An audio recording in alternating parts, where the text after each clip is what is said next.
Hola, ¿qué tal? Yo soy Mariana Hernández Carrillo y te doy la bienvenida a Punto y Contrapunto por N+ Media. El Tribunal Electoral del Poder Judicial de la Federación declaró inaplicable el decreto que interpreta el concepto de propaganda gubernamental aprobado por la mayoría de Morena en el Congreso y que permite a personas funcionarias públicas promover la consulta de revocación de mandato. ¿Cómo afecta esto el proceso de participación ciudadana? ¿Se violó la veda electoral? Veremos qué opina la mesa. El Grupo Interdisciplinario de Expertos Independientes reveló ayer en su tercer informe que elementos de la Secretaría de la Marina manipularon pruebas y ocultaron evidencia sobre el caso Ayotzinapa. ¿Qué significan estos hallazgos para las investigaciones sobre la desaparición forzada de los 43 normalistas en 2014? Veremos qué piensan las y los panelistas. Y en la Cámara de Diputados comenzó ya el proceso de dictaminación sobre la iniciativa de reforma energética que envió el presidente López Obrador en octubre. A inicios de este año se realizó un parlamento abierto que solicitó a la oposición para que organizaciones de la sociedad civil analizaran la reforma. ¿Cómo va su discusión en el legislativo? Estos son los temas que discutiremos hoy. No te vayas, que ya empieza Punto y Contrapunto.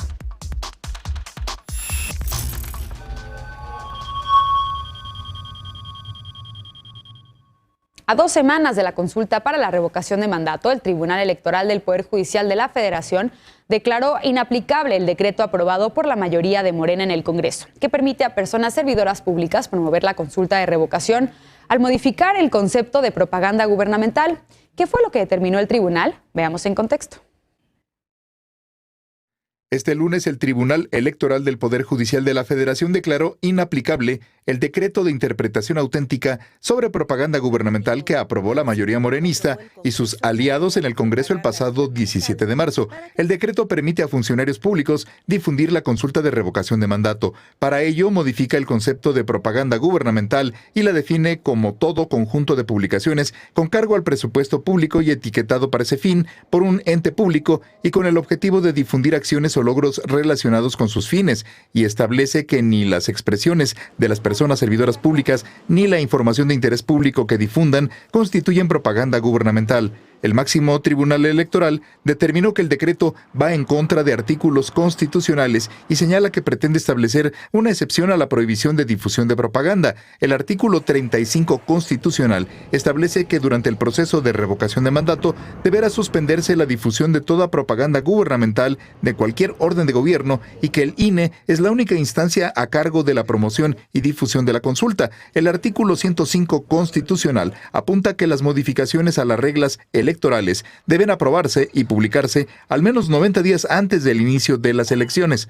Además, el Tribunal Electoral resolvió a favor de una queja contra la gobernadora de Campeche, Laida Sansores, y del partido de Morena por la publicación del documento titulado Gobernadores y Gobernadoras de la 4T, que de acuerdo con la sentencia constituye propaganda gubernamental. El Tribunal Electoral ordenó el retiro de las publicaciones. La consulta para la revocación de mandato se llevará a cabo el próximo 10 de abril. Punto y contrapunto.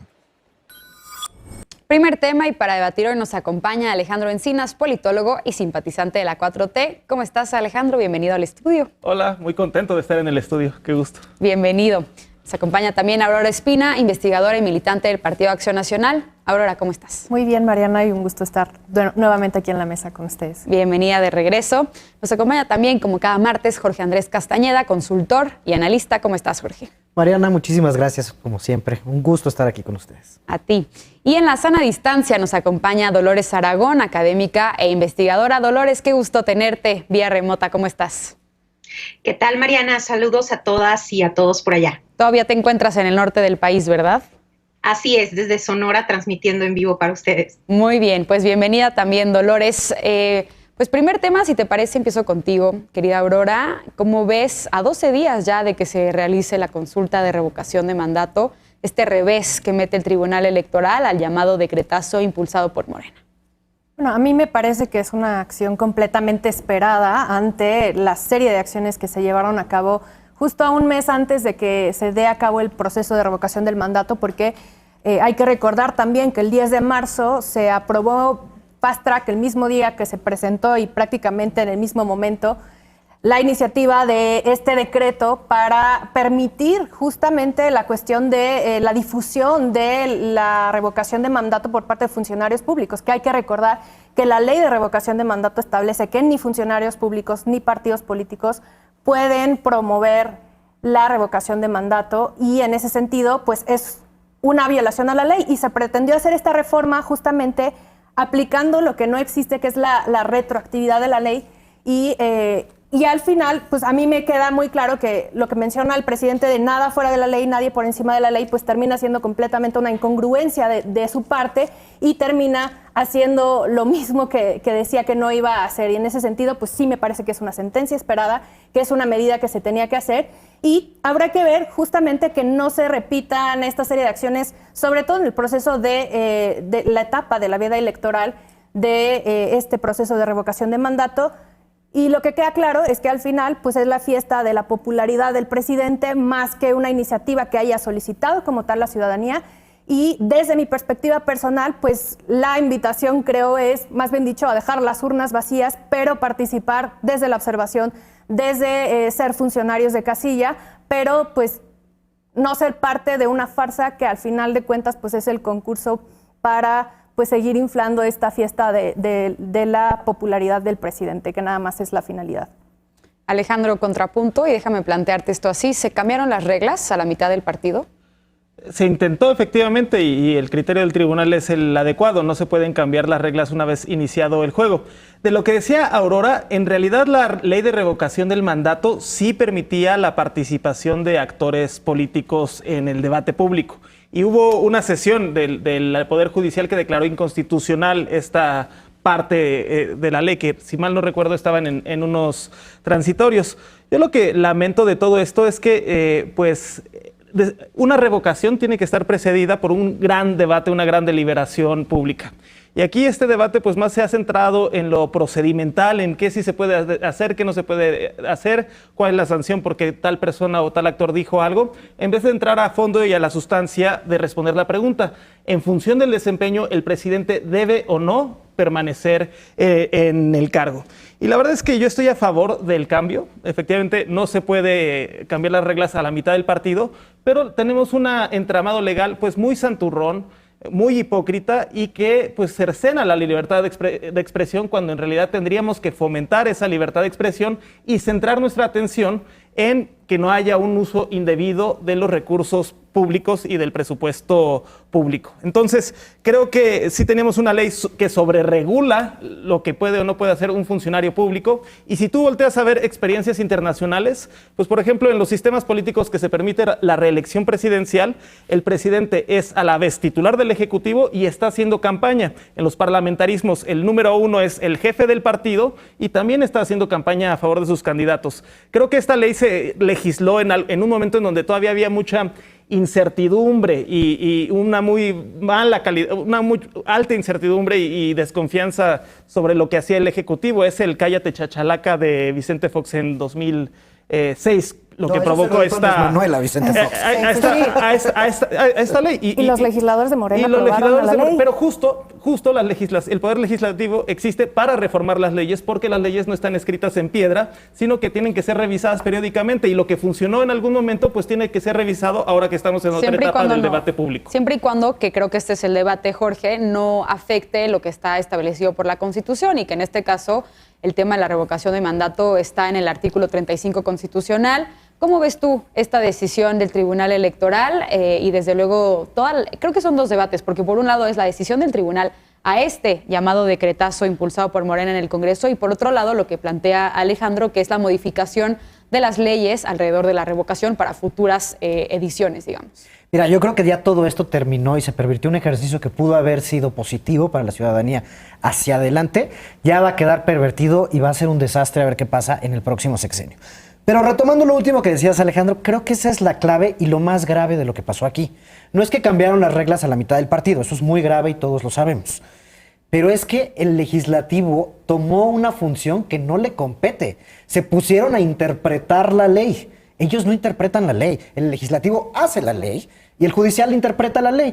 Ese decretazo que votó la mayoría del gobierno y que vimos cómo se festejaba, recordando la roqueseñal ahí, el coordinador de Morena, es absolutamente aberrante. O sea, cómo el legislativo vota una interpretación de la ley. ¿A qué estamos llegando? O sea, ya es un Es una farsa, como es todo este ejercicio de pseudo revocación de mandato, en el que el presidente primero no tenían cómo conseguir las firmas, mandaron a los funcionarios públicos a recabar firmas, ya sobra la evidencia, porque la revocación de mandato tiene que ser un ejercicio si el presidente en funciones o el titular del Ejecutivo local o estatal cometió un delito o una falta grave. A pesar de la cantidad de barbaridades que ha hecho el presidente, no ha cometido ningún delito o falta grave que ameriten, desde mi perspectiva, por ejemplo, la revocación de mandato. En ese caso estaríamos hablando de una reelección, como decías, Alejandro, pero pues no estamos ahí. Si queremos plantear la reelección, yo estoy a favor, pero eso no fue lo que planteamos en la ley de revocación de mandato. Entonces, ahora hicieron este decretazo que obviamente era inconstitucional lo que estaba haciendo la mayoría de Morena, pero ellos están jugando al soltar la pedrada y mejor pedir perdón que pedir permiso. Ya hicieron propaganda, es cosa de salir a la ciudad, está tapizada de publicidad por el presidente, cuando eso está prohibido. Pero bueno, ya ahorita ya les prohibieron, falta una semana, ya va a ser Semana Santa, ya hicieron lo que querían lograr. Creo que al final vamos a ver en la participación... Y la consulta es justo antes de Semana Santa. Pero ya empezamos las vacaciones.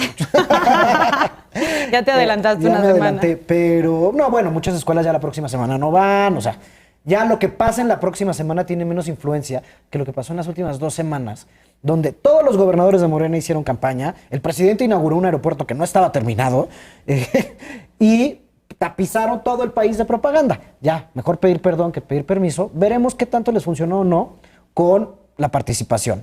Menos de 10 millones, esto va a ser un fracaso para el presidente. Entre 10 y 20 yo creo que salvan la cara, y arriba de 20 la verdad sí va a ser un éxito en cuanto a la movilización, la capacidad de movilización que puede demostrar Morena y sus aliados. A ver, antes del contrapunto de Alejandro, déjenme ir con Dolores. Dolores, ¿cómo ves tú la decisión del Tribunal Electoral respecto a esta materia de la revocación de mandato? Bueno, pues primeramente tenemos que seguir el ordenamiento de la Constitución, y si la Constitución en este momento no lo permite, pues hay que acatar las reglas. En segundo punto, la ley no es retroactiva, como lo decía nuestra compañera Aurora, me parece, y efectivamente, pero a mí, y aquí sí quiero abonarle un poco a Alejandro Encinas, me parece muy grave este tipo de leyes que sí están generando como una especie de mordaza, porque independientemente de que Morena en este momento sea el partido más interesado para que el presidente Andrés Manuel López Obrador siga en el poder, me parece muy grave que sigamos trabajando de esta manera, es decir, que no puedan expresar su propia opinión los funcionarios públicos. Yo creo que hay que entender la diferencia, Mariana, por ejemplo, de lo que es la propaganda política con presupuesto público, y también entender que hay opiniones a título personal que podemos decir y que tenemos el derecho y la libertad de expresar esa postura política. O sea, me parece de pronto como muy arcaico que sigamos con este tipo de reglas, y me parece que hay una disputa evidente entre el INE y obviamente el partido Morena, porque tienen dos visiones completamente distintas de cómo quieren llevar la democracia o cómo quieren llevar el país, y estas disputas se ven en lo legislativo. Y contestándole un poco a Jorge, a mí me parece que sí, el legislativo debe de interpretar, Jorge, el legislativo debe crear y debe de interpretar, ¿cómo no? Tienen una función muy importante ahí, y por supuesto las leyes se tienen que acatar, y finalmente pues dieron para atrás. Pero a mí me parece muy importante sí hacer un análisis sobre estas visiones ya tan arcaicas que no aplican a la actualidad, no por Morena. Veamos también los partidos políticos. El PAN también está haciendo una campaña en contra de Andrés Manuel López Obrador y en contra de todo este proceso. Los otros funcionarios públicos de la oposición también lo hacen. Es decir, si vamos a hablar aquí de propaganda, Mariana, seamos muy honestos. Y la propaganda la ejercen de todos los bandos, no nada más Morena. Yo también la veo, por ejemplo, con el caso de Lili Telles, la veo con el PAN y los panistas todo el tiempo, y por supuesto que la veo con Morena defendiendo al presidente. Entonces yo creo que debemos de transitar hacia la libertad de expresión y una libertad responsable a título personal. A ver, Alejandro, regreso contigo, y esto último que dice Dolores me parece importante para la discusión, porque el INE ya ha determinado no solamente, digamos, medidas cautelares por la propaganda que han hecho Morena, sino también otros partidos políticos, y aquí entonces entra el árbitro electoral en su papel de ver si se están cumpliendo o no las reglas, pero un paso antes es Si los funcionarios públicos quieren hacer, promover la consulta de revocación, ¿por qué desde el inicio no entonces lo establecieron así en la Constitución? Bueno, pues debió haberse establecido, yo creo que esa es una omisión legislativa, pero realmente entremos a fondo, es absurda esta ley. Imagínense que el principal interesado en promover por qué no lo tienen que revocar no puede pronunciarse al respecto, lo tienen impedido. Y por otra parte, los partidos políticos, que son organizaciones que encarnan la democracia y el debate público, también tienen restringido poder participar en el proceso de revocación del mandato, lo cual es desnaturalizar desde un discurso bastante antipolítico, pues la función que tienen como representación de las corrientes ideológicas que habitan en una sociedad, y que el INE se haya, en esta aplicación estricta de la ley, el INE se haya asumido como el monopolio de la organización y de la promoción del referéndum, pues no hace sino, asumir un papel que no le corresponde. No se asumió él, ¿no? Sino está establecido así por los mismos legisladores. Es lo que yo pienso que es contradictorio. Hay una sobreregulación, pero también una aplicación muy estricta, no garantista de la ley electoral. Y si alguien está violando la ley electoral porque está opinando como funcionario público a título personal, pues es Ciro Murayama y Lorenzo Córdoba, que insistentemente no solamente comprometen la imparcialidad de ellos como árbitros, sino también como funcionarios públicos que prediquen con el ejemplo. Y la verdad es que ha dejado mucho que desear en la organización del INE, porque habiendo tantas voces informadas que habitan la pluralidad en México, el INE invita a uno de sus 2 o 3 debates que organizó a la organización Frena, una organización que no solamente es clasista, es racista, sino que se ha pronunciado a favor de una intervención militar para deponer al presidente López Obrador. Esas voces, yo no estoy a favor de la censura, pero tampoco hay que darles foro y normalizar estas ideas. Precisamente en este sentido, nuestra panelista Estefanía Veloz fue convocada precisamente a uno de estos foros y por la razón que tú estás exponiendo, Alejandro, decidió no asistir. Ya le preguntaremos mañana su razón particular. Aurora, contrapunto a lo que dice Alejandro, ¿cómo lo ves? Es que me parece un poco absurdo que se quejen de las normas de cómo se está tratando el tema de propaganda electoral cuando fueron los propios legisladores de Morena que aprobaron y establecieron cómo funciona la ley de revocación de mandato. Y ahí está establecido justamente esta prohibición para que ni funcionarios públicos ni partidos políticos difundan y promocionen la revocación. Entonces, yo creo que ahí, más bien dicho, es un error, como se ha comentado aquí, del tema de los legisladores. Si se quería generar una dinámica distinta, se pudo haber establecido.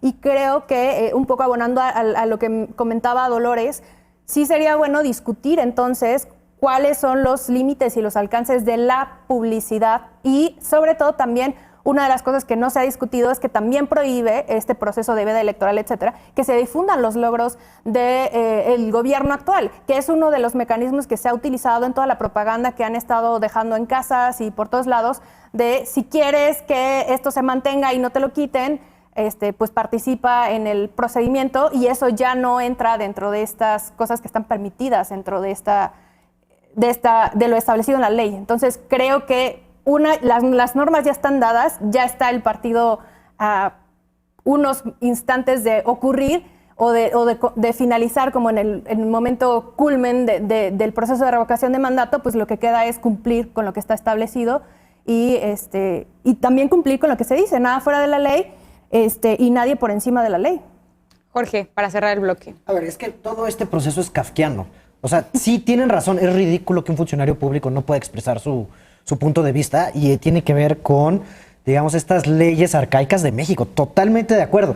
Pero es que si hubiera una verdadera revocación de mandato en la que la oposición hubiera pedido que se removiera al presidente, entonces yo no estaría contigo, Alejandro, diciendo el presidente tiene derecho a defenderse. Pero aquí nadie la pidió, más que él.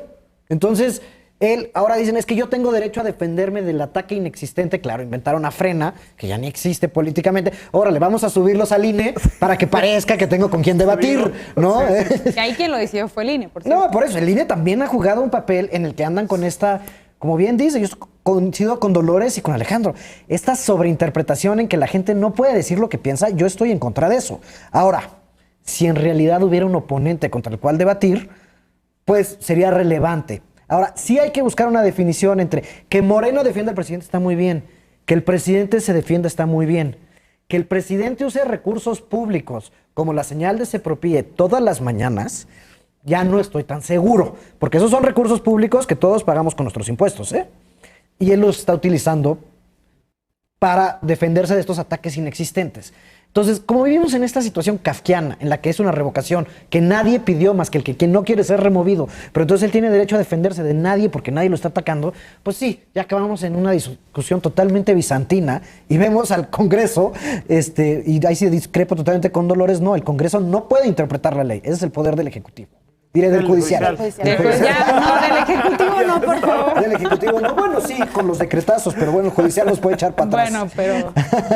Bueno, ya iniciaste otro debate, Jorge, pero podemos retomarlo. Vamos a hacer una pausa ahora, ya se nos fue el tiempo de este bloque. Familiares de los 43 estudiantes de Ayotzinapa condenaron que el Ejército y la Marina no entregaron información del caso. Regresamos con este tema punto y contrapunto.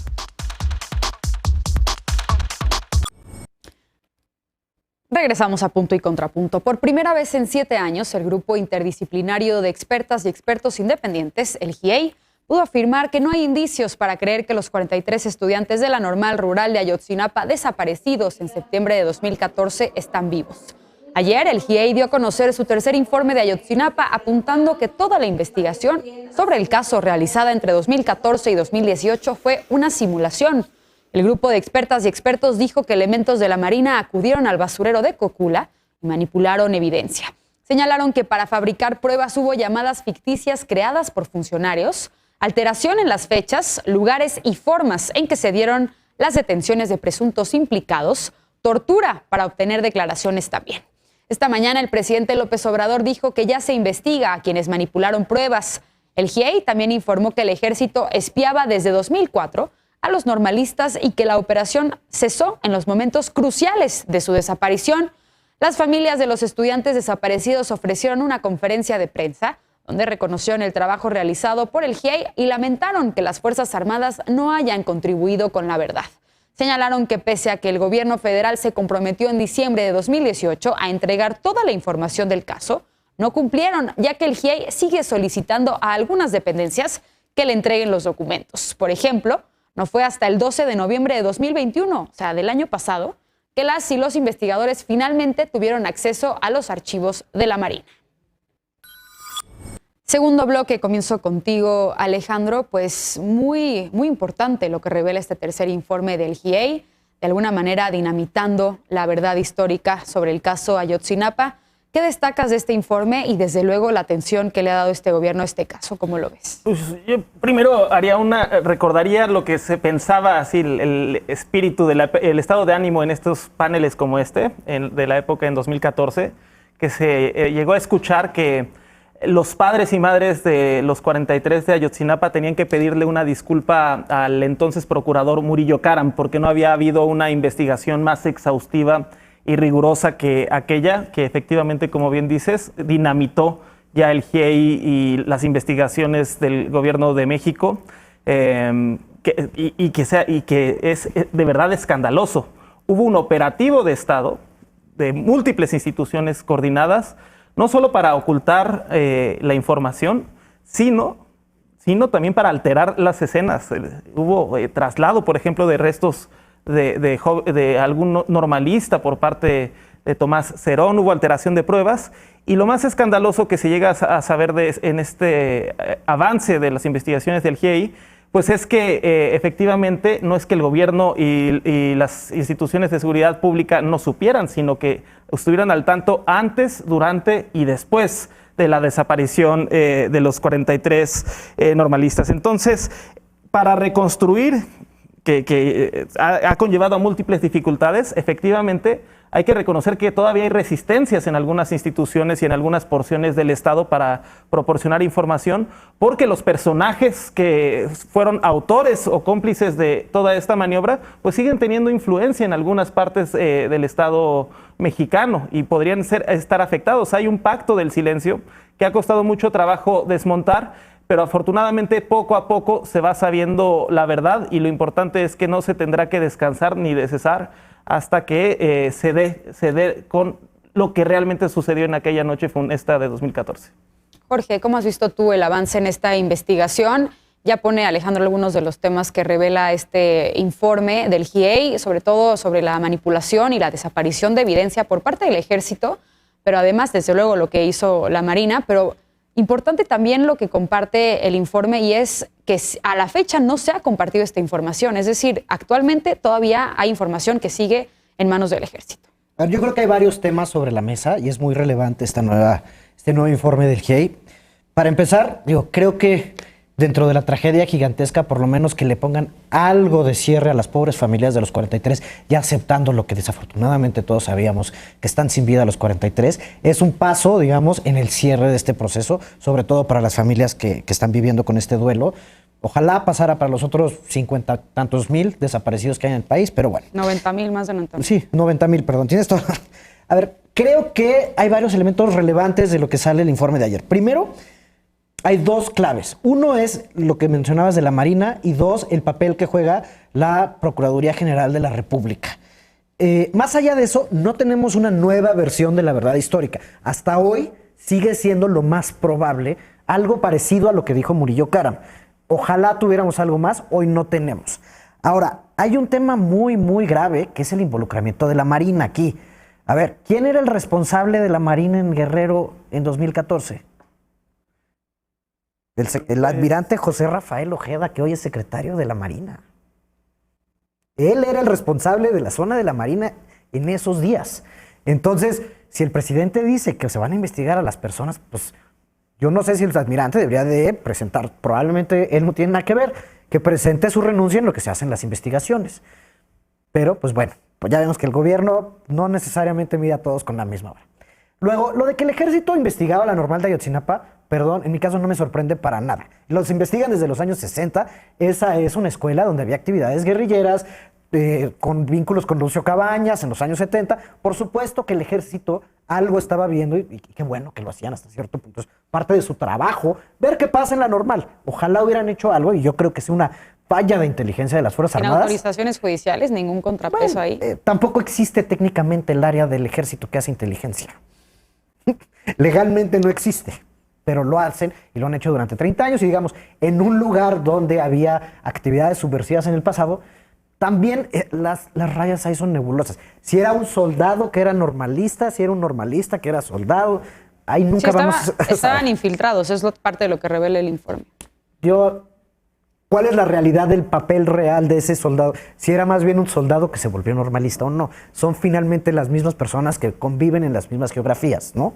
Pero bueno, no me sorprende nada que el ejército supiera eso. Me sorprende que no hayan hecho nada ese día. Eso es lo que es lamentable y que, digamos, se hayan retraído las fuerzas del Estado ante esta barbarie. ¿Qué tenemos hacia adelante? Pues ojalá sepamos un poco más. Ya sabemos que es mentira, todavía no sabemos qué es verdad. Ojalá un día podamos saber. Y pues bueno, esto solo refuerza la necesidad de la intervención, desafortunadamente, de órganos multilaterales y extranjeros para venir a resolver este y los 100,000 casos o los quién sabe cuántos son de barbaries que han sucedido en este país desde 2006 a la fecha. Y si nos queremos regresar a la Guerra Sucia, nos regresamos a la Guerra Sucia, aunque en realidad eso sí se investigó, digamos, a los inicios del año 2000, pero bueno, si quieren hacemos eso otra vez. Pero pues sí, hay una nueva comisión, se supone, de búsqueda precisamente para esta temporada. Ya se investigó, de hecho, ya hasta Echeverría lo trataron de meter a la cárcel en 2003. Fallaron, ¿no? Pero sí se sabe qué pasó ahí hasta cierto punto. Pero en los últimos 15 años sí hemos visto, a ver, comparemos a lo que está pasando en Ucrania. Las cifras de México son espeluznantes. Y qué bueno que vienen figuras como el GIEI internacionales a participar a México. Y ojalá tuviéramos más de estas. Y ojalá tuviéramos la apertura como sociedad y como Estado para que vinieran de fuera a ayudarnos en esto, porque claramente no podemos solos. Dolores, ¿cómo ves tú este caso, este avance en la investigación? Las madres y padres de los estudiantes de Ayotzinapa volvieron a pedir hoy reunirse con el presidente López Obrador porque no lo hacen desde septiembre del año pasado. ¿Crees que se está cumpliendo el objetivo del presidente López Obrador de dar justicia a este caso? Definitivamente no. La justicia tiene que ser pronta y expedita, la justicia tiene que estar ahí desde el primer momento. Definitivamente ya teníamos una idea de lo que veríamos en este informe y muy precisamente esto, pues parte de esto lo publicó la periodista que me importa mucho mencionar, Anabel Hernández, en este libro que se llama La verdadera noche de Iguala, donde hace una serie de acotaciones, de informes y todo, ¿no? Es decir, se veía venir en este sentido el caso, pero lo más importante es darle certeza a los padres y madres de familia de esos estudiantes, y por supuesto que es una falta gravísima que los elementos militares estén involucrados en esta situación. ¿Por qué? Por una situación que a mí me parece muy grave. ¿Cómo es posible que vivamos en un país donde estudiantes normalistas, aunque sean insurgentes, sean las personas más importantes de vigilar en un país con tanta violencia? Yo vivo en el norte, vivo en Sonora, y encontramos levantones a cada rato, delincuentes a cada rato. Entonces, que a mí me digan, ¿sí?, como una ciudadana, ni siquiera como una persona que esté involucrada como siendo madre o padre de las víctimas, que a mí me digan que era importante un espionaje, no se lo creo, y nadie debemos de tragarnos ese tipo de realidades sociales. Es una vergüenza para cualquier nivel de gobierno que estemos experimentando el caso Ayotzinapa. Y desafortunadamente el caso Ayotzinapa es uno de tantos que se ven todos los días en cada latitud del país, María. Es una vergüenza totalmente por parte del Estado, y creo que el presidente debe de entrarle a este y todos los temas y reunirse con los padres y madres de familia, a quienes se les debe una gran disculpa y, por supuesto, toda la ayuda posible para tratar de recuperar algo de la memoria de sus hijos en este acontecimiento, María. Aurora, ¿cómo lo ves tú? ¿Coincides con Dolores? ¿Ves un cambio en las investigaciones a partir de la entrada del presidente López Obrador? Y sobre todo, ¿qué esperar a partir de este informe del IGEI? Pues aquí coincido en la perspectiva de Alejandro. O sea, creo que se dinamitó por completo la mentira histórica, diría yo. Y más bien dicho, creo que revela varias cosas. Por un lado, estamos hablando de 7 años de buscar una verdad que, a pesar de las promesas y a pesar de los esfuerzos, sigue sin llegar. Creo que también enmarca de alguna forma el fracaso de un gobierno que ha fallado en los tiempos de cumplir con lo que se comprometió para darle solución a este caso, que creo que es necesario, que coincido ahí con Dolores, que sea una prioridad, que se terminen de revisar los casos, pero como menciona Jorge, cuesta trabajo ver que se puedan solucionar una situación en donde está involucrado el Ejército, la Marina, cuando vemos que este gobierno lo que ha hecho es ampliar las funciones del Ejército y de la Marina y de las Fuerzas Armadas en general en este país, y donde pues la prioridad sería pues averiguar qué pasó, ¿no? Porque se habla también de estos estudios alternos que hizo tanto el Ejército como la Marina, que no se han dado a conocer, porque justamente una de las cosas que se desvelan en este informe del GIEI es que hay una grabación de un dron de la Marina donde están justamente la grabación de cómo están modificando la escena de Cocula, donde están los restos de los 43 desaparecidos y cómo se inicia la simulación del incendio, etcétera. Y la otra también, pues toda la serie de irregularidades que hay en el proceso. Una que también no es solamente es la Marina y el Ejército, o sea, también están involucrados la Policía Federal, el CISEN y la Procuraduría General de la República en su momento, donde se sabía que tenían intervenidas las líneas de los normalistas de Ayotzinapa, y en donde justamente las comunicaciones se pierden en los momentos más críticos del proceso, que creo que es lo que hay que destacar. Y otra cosa que a mí me parece muy grave es que en el informe mencionan que había al menos 22 personas con vida que podían dar testimonio de qué había sucedido, y resulta que de esas 22, solamente 2 fallecieron de causas naturales. A mí esto me habla justamente del nivel de suciedad de este proceso, de las implicaciones graves del involucramiento de las distintas fuerzas del Estado que tienen que rendir cuentas, y la exigencia que quedaría en este tema es, uno, ¿qué pasó con las muertes de estas 22 personas? ¿Por qué fallecieron?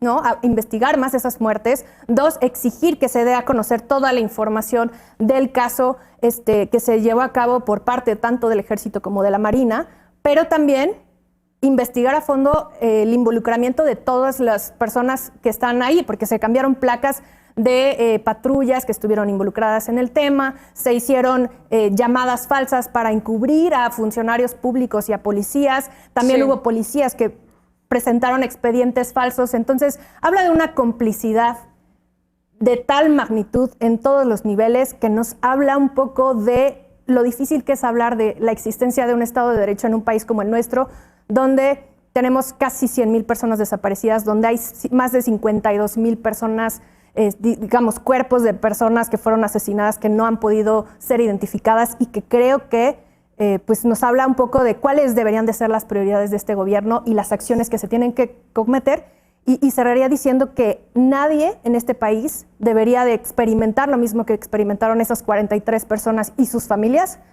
y deberíamos de pelear y exigirle al gobierno que sea en todos los niveles la garantía de no repetición, la justicia, y que no vuelva a existir algo así. Nos queda muy poquito tiempo, Alejandro, pero esto último que dice Aurora me parece importante ponerlo sobre la mesa, y cierro contigo este bloque.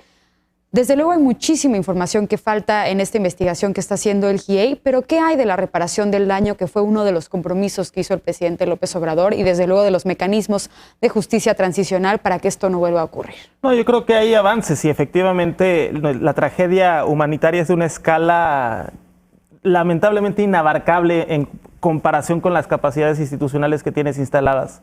Y por tanto, Ayotzinapa cristaliza no solamente la desaparición de los 43, sino que es un caso emblemático para darle la severidad y la importancia a esta crisis humanitaria que efectivamente ha llevado a que más de 90,000 personas no estén identificadas, hayan sido desaparecidas, y por tanto parte de la reparación de la justicia, de la justicia restaurativa, yo creo que el pilar fundamental es dar con la verdad, saber qué pasó, porque eso es lo que puede dar más tranquilidad y un poco de paz a las familias que han ya sufrido y ha pasado por tanto durante este proceso. Bien, pues vamos a estar atentos desde luego a esta investigación que está haciendo el GIEI, y retomaremos el tema cuando sea oportuno en Punto y Contrapunto. Vamos a dar una pausa. La reforma en materia energética comenzará a ser discutida en el Congreso. ¿La oposición va a lograr avances? Regresamos con esto a Punto y Contrapunto. No te vayas. Regresamos a Punto y Contrapunto. Este lunes las Comisiones Unidas de Puntos Constitucionales y de Energía iniciaron la dictaminación sobre la iniciativa de reforma energética impulsada por el presidente López Obrador, que plantea que la Comisión Federal de Electricidad genere al menos el 54% de la energía eléctrica en México. ¿Alcanzará el apoyo que requiere de la oposición en el legislativo? Veamos en contexto.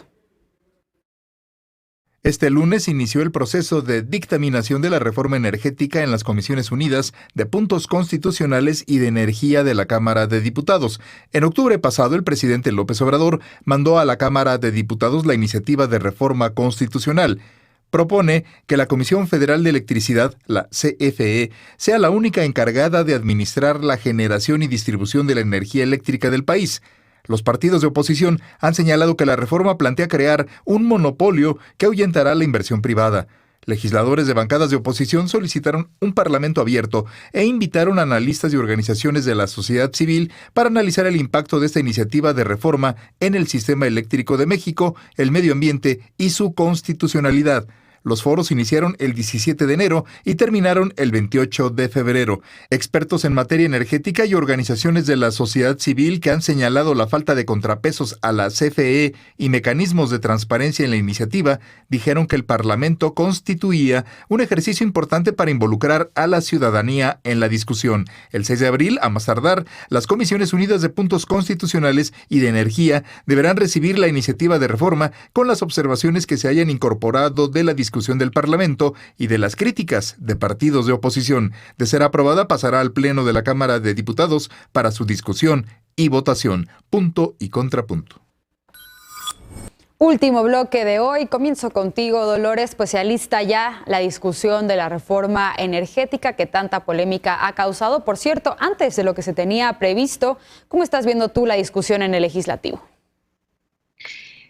Bueno, primeramente creo que es importante generar un contrapeso en este tema en lo particular, porque ya lo habíamos hablado antes, Mariana, en otra mesa. A mí lo que me preocupa de esta reforma del presidente es precisamente que haya una falta de competencia, ¿no?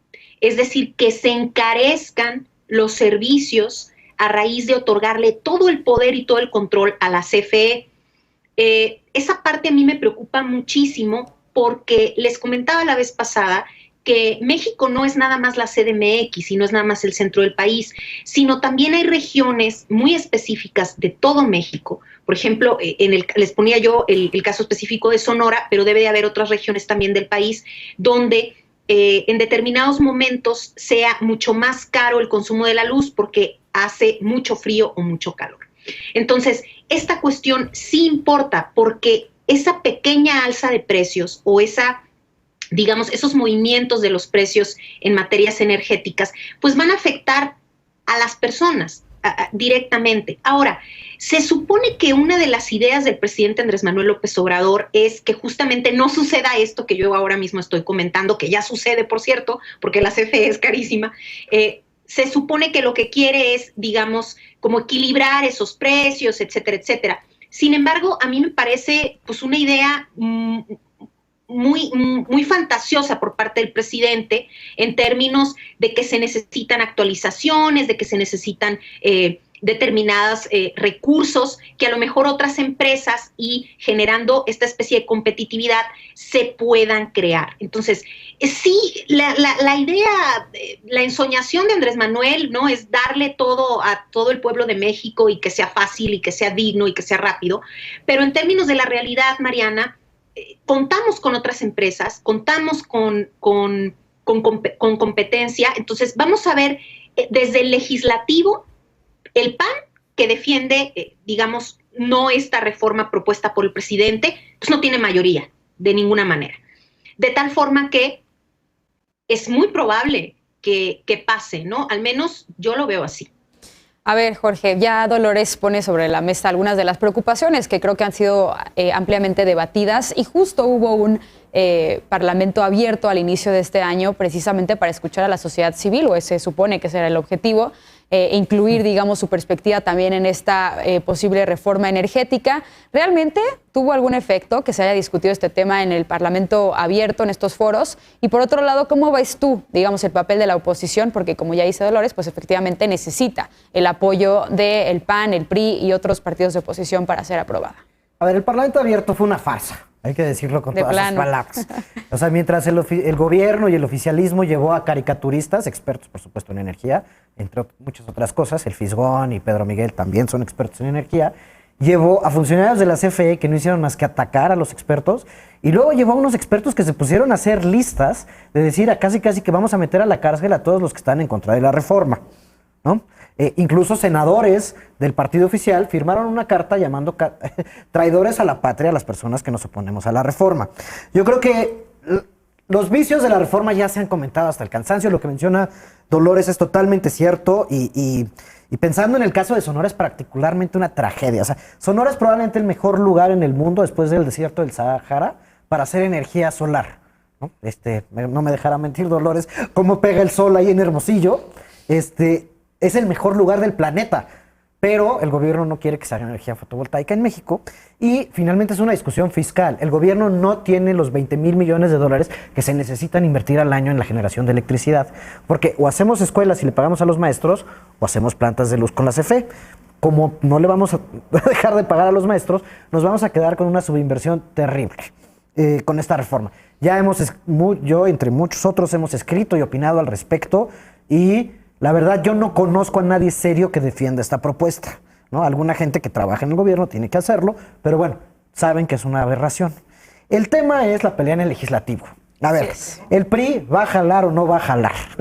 Los diputados que hoy tienen el PRI en la Cámara de Diputados son gracias a la alianza con el PAN, donde prometieron a sus votantes oponerse a esta reforma. Es cuestión de que 17 de los 54 diputados del PRI no vayan con la reforma y ya no pasa a la Cámara de Diputados. Pero entre que se van a ausentar unos, vamos a ver qué chanchullos hacen ahí, que existe estos rumores del intercambio de Hidalgo por la reforma eléctrica. Yo no creo en eso, pero bueno, vamos a ver qué pasa en la Cámara de Diputados, porque no tienen la mayoría constitucional para, una vez pasada las comisiones, llevarlo al Pleno, lo van a perder. Y si no lo pierden ahí, en el Senado seguro lo pierden. Ahora, lo más interesante es lo que está pasando en la Suprema Corte, donde es posible que en esta doble negación se se niegue la inconstitucionalidad, o sea, apruebe la constitucionalidad de la ley de la industria eléctrica, en cuyo caso ya no necesitan la reforma a la Constitución. Yo creo que el presidente y sobre todo su bancada la mandaron para perderla y es un instrumento de campaña más. Y en el fondo van a terminar llegando a los mismos objetivos con las ventajas que tienen, a mi parecer, ilegalmente en la Suprema Corte de Justicia. A ver, Aurora, ya hace Jorge alusión a tu partido y cómo se están dando las negociaciones. ¿Cuál va a ser la postura del Partido de Acción Nacional? ¿Ves, digamos, unidad en este sentido y sobre todo también qué dice del PRI?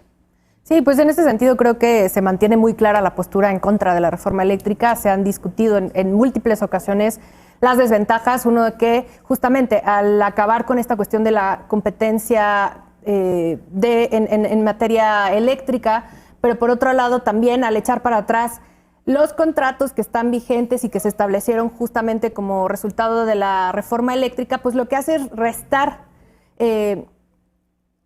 certeza jurídica en el proceso, porque entonces ya para los inversionistas es muy difícil creer que en México van a poder hacer algún tipo de negocio o inversión sin que se echen atrás después, porque se hizo alguna reforma constitucional o lo que sea, los contratos que tienen vigentes. Eso por un lado. Y por el otro lado, también recordar que la reforma eléctrica viola varios tratados y acuerdos internacionales de los que el Estado mexicano es parte, como por ejemplo el Acuerdo de París, pero también el capítulo 2 del Tratado de Libre Comercio, el TEMEC, donde habla justamente de la cuestión de cambio climático y desarrollo sostenible, en donde una de las prioridades es la transición energética hacia las energías limpias, y donde pues entran varias cuestiones en conflicto. Por otro lado, también tenemos esta otra perspectiva de qué está pasando desde Estados Unidos, donde hemos visto cartas de legisladores, visitas de secretarios de Estado para hablar del tema y un poco ver cómo puede resolverse también esta cuestión,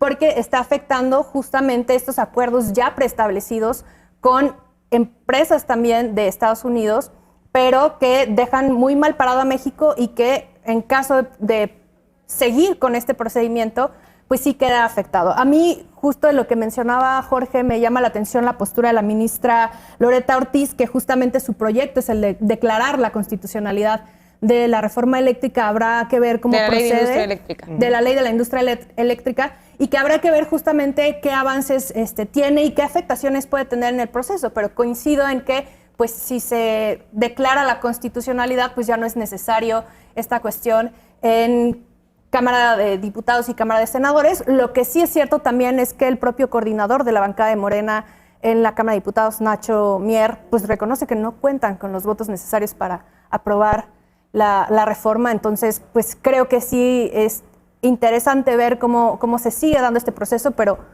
por donde se le vea tiene muchas cosas en su contra esta propuesta. Alejandro, finalmente, ¿cómo ves tú las discusiones en el legislativo y en esto que dice Aurora, que pues ya mismos legisladores de Morena dicen que no tienen todavía los votos necesarios? ¿Por qué acelerar entonces la discusión? ¿Por qué el timing hacerlo ahora? Bueno, claramente en este tema estoy en franca minoría en esta mesa, pero en franca mayoría saliendo a las calles. O sea, realmente, pues una de las grandes causas, y nunca fue un secreto, esta fue una de las principales plataformas que llevó a la victoria de López Obrador en 2018, era corregir los excesos, los privilegios indebidos, los subsidios a los multimillonarios de una reforma energética y en materia eléctrica que, recordemos, impulsó Peña Nieto con sobornos de Odebrecht, porque efectivamente es una reforma... Bueno, sí, Lozoya, ¿no? Que fue producida con sobornos, entonces, y que detienen todo el desarrollo de todo potencial de CFE, obligando a comprar a privados parte de su energía. Y yo no creo que seamos poco serios quienes estamos a favor de esta reforma, como tampoco creo que todos los que estén en contra de esta reforma sean antipatriotas, ¿no? Pero yo creo que hay que dejar de usar esas categorías y efectivamente creo que es un tema que ya está sobrediscutido y que a veces se apela mucho a la discusión para dilatar el proceso que es inminente, que es la votación y la aritmética parlamentaria es implacable y entonces, bueno, evidentemente tenemos de un lado Morena que va a votar en bloque, del otro el PAN que quizás hará unos contados tránsfugas, pero con dedos. Y quien va a definir el fiel de la balanza en esto, pues será el PRI, que sí anticipó que va a haber un voto dividido, y ahí sí va a ser cuestión de números muy cerrados, pero posiblemente sí pueda pasar. Y si no, pues será una de las banderas de Morena y de la 4T para la campaña electoral de 2024. Ahora, la verdad es que sí coincido que el Parlamento abierto no cambia las posiciones, y lo que estamos viendo son pues negociaciones políticas, como por ejemplo que el Verde estaba condicionando el apoyo a Morena a cambio de que pasara la ley esta espantosa que ya López Obrador va a vetar, y que la verdad es que hay que reconocérselo, que embargaba los salarios de aquellos trabajadores que habían obtenido, que estaban créditos de nómina, ¿no? Esa es una cosa espantosa, y que muchos de Morena se fueron a apoyar esto a cambio del toma y daca, y que qué bueno que fija el presidente una postura de que el salario de los trabajadores no se toca. Y lo mismo, es pues... y que pasó solo porque el PRI se ausentó.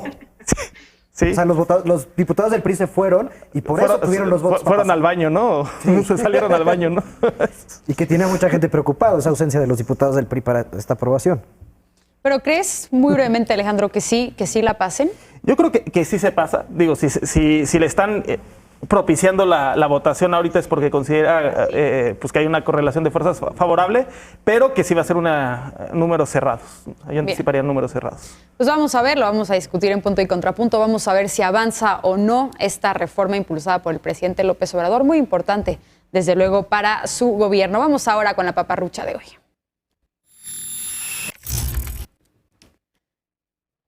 Este fin de semana, muchas cuentas en redes sociales reportaron la muerte de Frida, la famosa perrita que participó en la búsqueda y rescate de personas tras el sismo del 19 de septiembre de 2017 en la Ciudad de México.